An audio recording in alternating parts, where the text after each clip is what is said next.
நாம் பேச அழைக்கிறோம். சின்ன சிரிப்பிலே சினிமாவின் சூத்திரங்களை கண்டவர் சுரேஷ் காமாட்சி அவர்கள். ஈரமான மார்கழி மாத புது காலை போல தமிழ் சினிமாவுக்கு கிடைத்தவர். 7 கடல் 7 மலை தாண்டி வெற்றிகள் பல குவிப்பவர். வணங்கான், ராஜா கிளி என்று தொடரும் படங்கள். பெரும் வாழ்த்துக்களோடு முடக்கத்தான் படக்குழுவினரை வாழ்த்து அழைக்கிறோம். இப்போது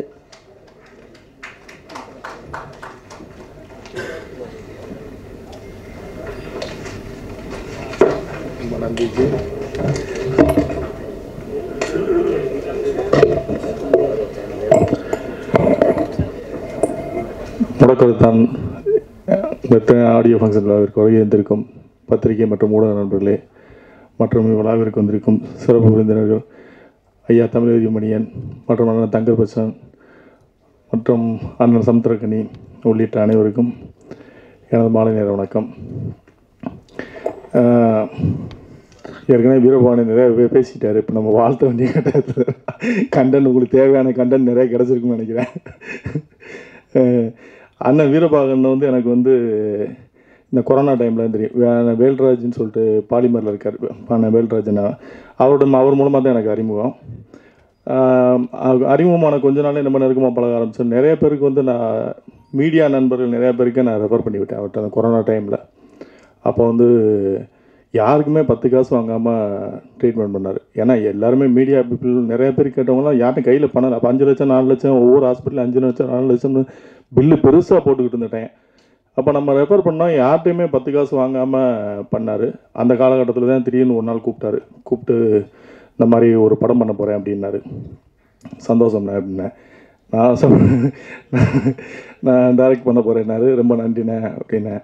அப்புறம் மறுநாள் திரும்ப மீட் பண்ணும்போது யாருனே ஹீரோன்னு கேட்டேன். நானே பண்ணுறேன் அப்படின்னாரு. எனக்கு அவருடைய அந்த தன்னம்பிக்கை ரொம்ப பிடிச்சிருந்தது. அதாவது என்னென்னா, ஒரு விஷயம் நம்ம ஆசைப்படுறோம், அது நம்ம நம்ம அதை நிறைவேற்றுறதுக்கு நம்ம முயற்சி பண்ணோம், இல்லை நம்மளை நிறைவேற்றிக்கிற நம்மளே முயற்சி பண்ணி முடிச்சிடணும்.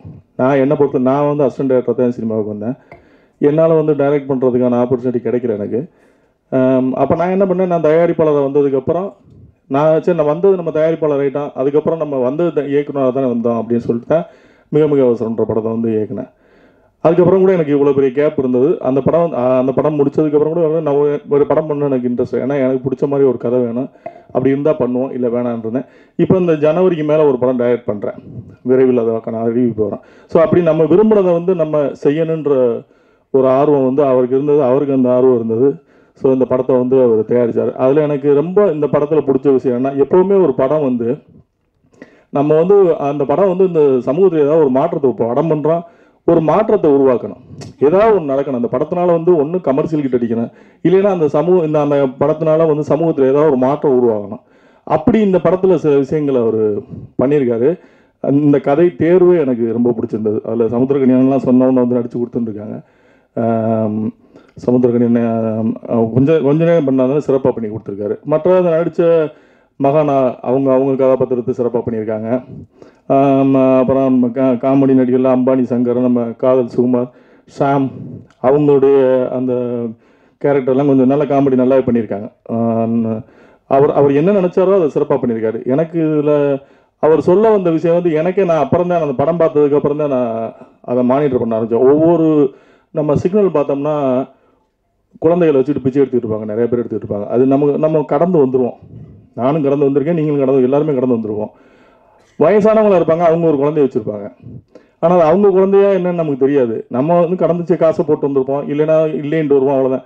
ஆனால் அந்த குழந்தைகளை வச்சுருக்க யாருமே அவங்களுடைய குழந்தை கிடையாது. எல்லாமே வந்து திருட்டுத்தனமாக தூக்கிட்டு வந்த குழந்தைகள் தான். தூக்கிட்டு வந்து அதை ஒரு பிஸ்னஸாக பண்ணிகிட்டு இருக்காங்க இங்கே. இது வந்து போலீஸும் கண்டுக்கல, நம்மளும் யாருக்கும் நமக்கு அதை பற்றின ஒரு விழிப்புணர்வு இல்லை. ஏதோ குழந்தைய வச்சு பிச்சை எடுக்கிறாங்க பாவம் அப்படின்னு போட்டு போகிறோம். பட் அந்த குழந்தைகள் புறம் பார்த்தீங்கன்னா அந்த குழந்தைக்கு அவங்க அம்மாவுக்கு சம்மந்தமே இருக்காது. கதறுங்க அழுங்க, அவங்க வந்து அந்த காசு கேட்கணும் அப்படின்ற மைண்ட் செட்டில் இருப்பாங்க.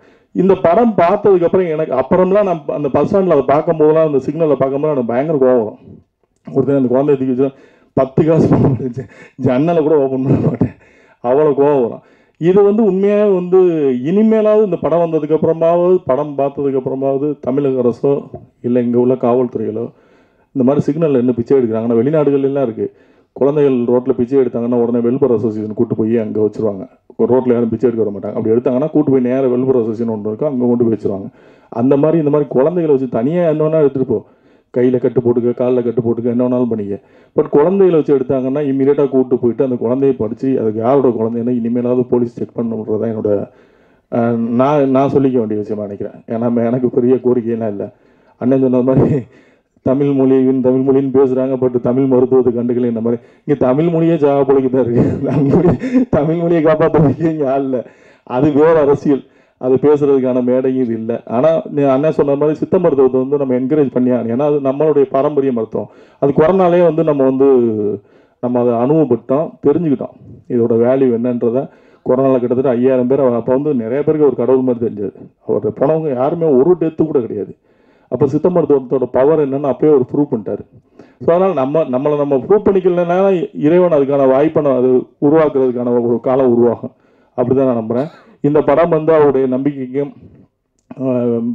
ஒரு மிகப்பெரிய வெற்றியை கொடுக்கணும். பத்திரிகை நண்பர்களும் அவருக்கு பிற ஆதரவு கொடுக்கணும் அப்படின்னு வேண்டிட்டு வந்திருந்த அனைவரும் நன்றி கூறி விடைபெறுகிறேன். நன்றி, வணக்கம். சார் ஒரு